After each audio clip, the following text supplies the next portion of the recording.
Quentin Tarantino's worst movie? No.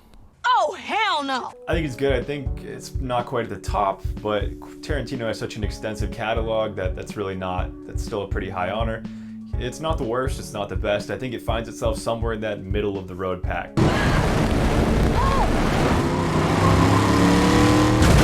I think the movie works pretty well by itself, but it works even better in the context of Grindhouse. Planet Terror and Death Proof. Only at the Grindhouse. It was released in 2007 as a double feature with Planet Terror, directed by Robert Rodriguez, which is great too, in a very different way. I made you something. Planet Terror is, it's a fun pseudo-zombie movie where you get some great gratuitous violence scenes, classic Robert Rodriguez and Tarantino advising on that as well. It's fun. It's It's a good watch, a good time. Yeah. I wouldn't watch it a bunch of times, but it's a good watch. It's like any of Robert Rodriguez's movies. There's nothing that's going to move you or change your life. Yeah. But they are some fun goddamn watches. Oh, absolutely. For sure. And then you kind of angle over to Death Proof, and it's more of I wouldn't call it a slasher film, but I would say more of a like a thriller kind of film, right? In a way. He has combined the nostalgia of the 60s and 70s, brought it to the present day, and makes it work in that respect. So this is a new world that Tarantino has created himself. You have cell phones, flip phones, magazines with Jay-Z on the cover, but then you have your characters saying stuff like "as wet as Nam" out there, which is not a colloquialism somebody would say today, obviously. And you also have billboards, career arcs, things of that nature that would not take place in the same way today. You could tell it has all the things that Tarantino is very passionate about, the style of music, the cultural references. You could tell he had a lot of fun making this, and he was very passionate about it. We do it, so let's do it! What is it? Hey. Yeah. It's unfortunate, I think, that he looks back on it kind of with, he seems a little regretful of it. I think he's even said in an interview, like, it's the worst thing he's done, and he kind of wishes he didn't do it.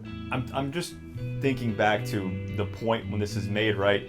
I know we talked before, this was right after Kill Bill, so his clout was at an not all-time high, but it's very high with the critically acclaimed crowd, right? Mm-hmm. So he has free license to do this. It's a pet project. He uses a lot of his favorite devices and his tropes that he uses over and over again, but successfully. And I mean, it comes across as a pretty solid film. The interesting part about it is that it is really not conforming to a traditional 3-act structure, unless you want to count the hospital scene in the middle as like a small act, right. But more of a giant 2-act, right? It's really 2 movies with 2 different sets of characters. Only commonality being the antagonist. Yeah, and I think it's one of those things, I don't want to get into spoilers, but it's one of those things where you get into like the second part of the movie with a whole new group of girls. You're scratching your head wondering why, and then by the end you kind of realize what the whole deal is here. Why there's a second group of girls that this guy's going after. Yeah. And it pays off. Which kind of speaks to the movie as a whole. It's very, it's a lot of build-up for the last 15 minutes. Yeah, the payoff pitch it's... The last 15 minutes is something special. Yeah. Let's just say that. Robert Rodriguez and Quentin Tarantino have worked together a few times. It's like they're best pals in the film business, it seems. They did From Dusk Till Dawn together, which carries over a character or two into this series. The sheriff, played by Michael Parks, is the same character. He's also in Planet Terror and Kill Bill. There, big eyes. She was a blood-spattered angel. They also worked on 4 Rooms, which is great. Well, the last segment anyway. Tarantino's last segment, in my opinion, is the best thing Tarantino has ever done. If you haven't seen that, watch it. Man from Hollywood. Stop me, Damon. Go. Along with the sheriff, there are a couple other carryovers for these films, right? Planet Terror, we have Rose McGowan, fantastic in Planet Terror, plays a role in Death Proof as well. We have the direct carryover of the Doctor from Planet Terror. The twins, the babysitter twins, pop up at the bar in Death Proof. Yep, which I didn't notice until you pointed out. I've seen the movie, like 10 times before, and I never noticed that.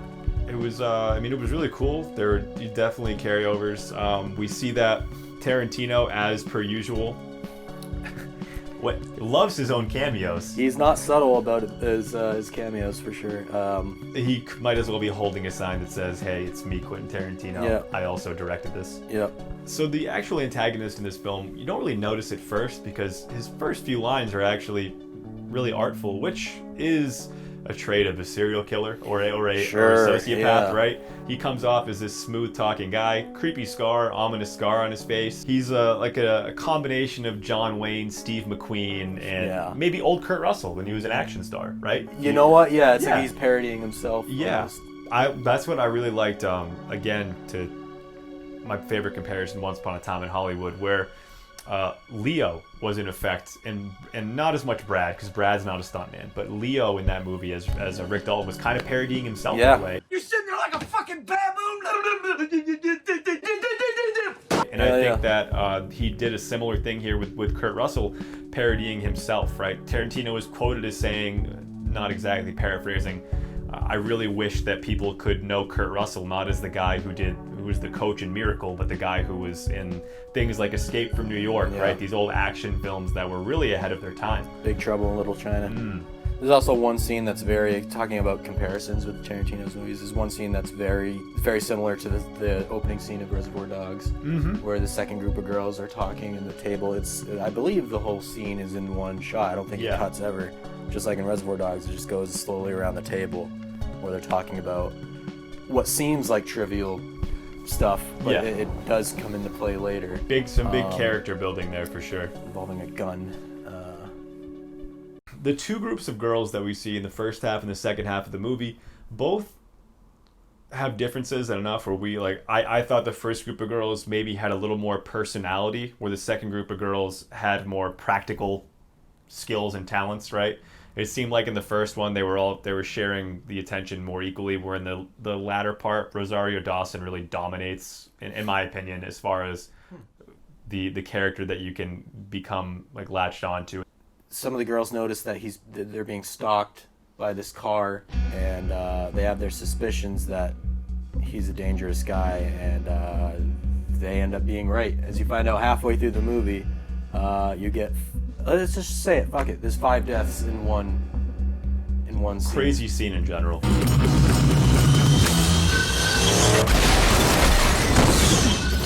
It's jarring because you're watching this movie with these 4 characters. These are your characters. These are your protagonists. They all get killed halfway through the movie. Just trashed. It reminded me of like Psycho when Janet Leigh gets killed. Like 20 minutes in. Yeah. Like, who are we with now? Who are? It's weird, but it kind of had to happen because you need the second group to come in and save clean up, I would say. Clean. I don't. Without spoilers. Yeah, clean up. Yeah. Get out, Tim.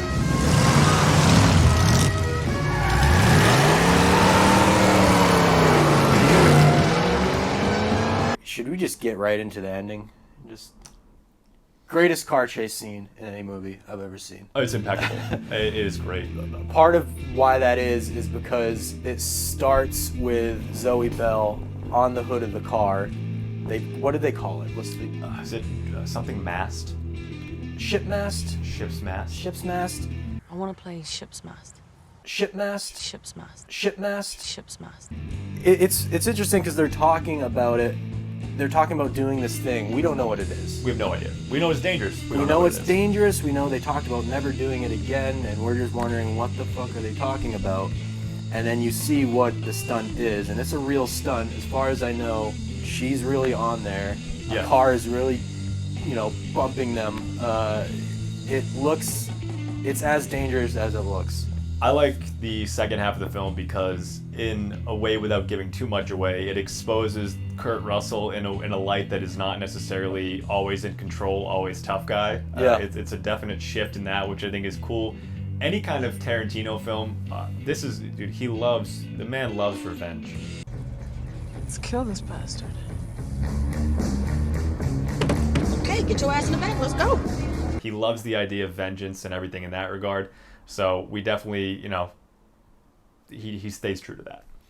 It's like the whole last 15 minutes is the climax for the entire double feature. Yep, it's a huge build-up. It's like Planet Terror is kind of balls to the walls throughout. Yeah. And then you get the beginning of Death Proof, which is just kind of, taking it easy. Everyone's talking, having a good time, and then it just... Plenty of feet shots in this film. Oh, yeah, Stays yeah, true to the yeah. Let's talk about Tarantino. some of the stylistic stuff. Feet, Tarantino loves feet, we all know it. This, probably more feet in this than any other Tarantino movie. Quite a bit of feet in this film. It is everywhere. This is feet licking, stealthily. Yeah. Unsettling, A right? ballsy move for Kurt Russell there. One thing I noticed that was kind of weird, I don't know... You watch Planet Terror, and the grittiness and the what's the word? The pops in the pictures. Skipping the all whole reel that, of missing film. Yeah. That's all throughout Planet Terror. Where in Consistent. Death Proof, it's like the first 20 minutes is like it looks grindhousey and shitty. Then he just stops. He just decides here and there, right? It's a little bit here and there, but Not it's as not much. like it was. Nah. I don't know why he did that. Maybe he's like, okay, you get it. This is a grindhouse movie. Now let's just go to real. I mean, it was a solid movie in general. The dialogue was ranging very far, right? It was Tarantino went over the top on a lot of the Here's dialogue. and I was thinking, like, this is a movie where you can get away with shitty dialogue. Because it's a grindhouse movie. It's supposed to be... It would have been very easy for Tarantino to phone it in and make shitty dialogue, but Tarantino doesn't do that. No. So the dialogue's just as good as anything else he's done. I think when people look back at this, they look at it as like that trashy exploitation movie. It's just unnecessarily violent and trashy, but it really does have some of the best dialogue in his movies. Yeah. In all of his movies, and I think that's something people look past. Yeah. They don't remember it being that. And it's all from women. Like that's a big thing too. Like 8 of the lead characters are women. Oh, the guy characters in this movie suck. Yeah, Right, you know yeah. what I I mean? mean, besides Kurt Russell, but Oh, but yeah, he he's, just sucks as a guy. Yeah, He's yeah, not, yeah. And it's not like Tarantino doesn't have female leads in his other movies, but this one, it's like it's 8 Driven, yeah. good characters, Yeah. great dialogue, Strong, like very strong characters. They get things done in a lot of respect, and I mean, if you want to criticize the film, you do hang yourself up on the trashiness of the exploitation, the stickiness of it. But I mean, if that's what you're getting hung up on, the movie was never for you. Yeah, yep. I can't get over the shot selection of these girls at the bar, ordering tequila shots repeatedly. Oh, I thought you meant the shots. Oh, like the no, camera shots. no, this is much less intellectual. Okay. Tequila shots, eventually Jaeger bombs, and then wild turkey. That's a terrible hangover. Yeah. I mean, I saw them pouring wild turkey. It made me gag. Maybe I got the mouth sweats. Yep, Yeah. gave me some flashbacks. Duh. I'm afraid you're gonna have to start getting scared immediately.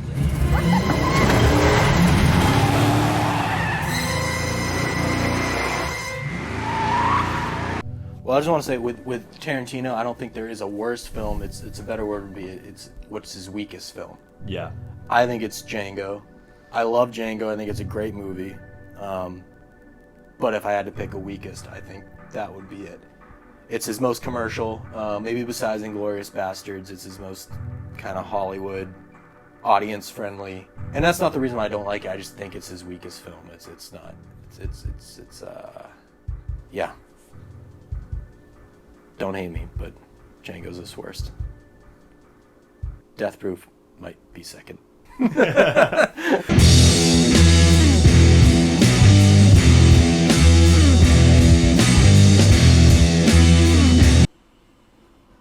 We'll end it on this this clip of Kurt Russell eating nachos.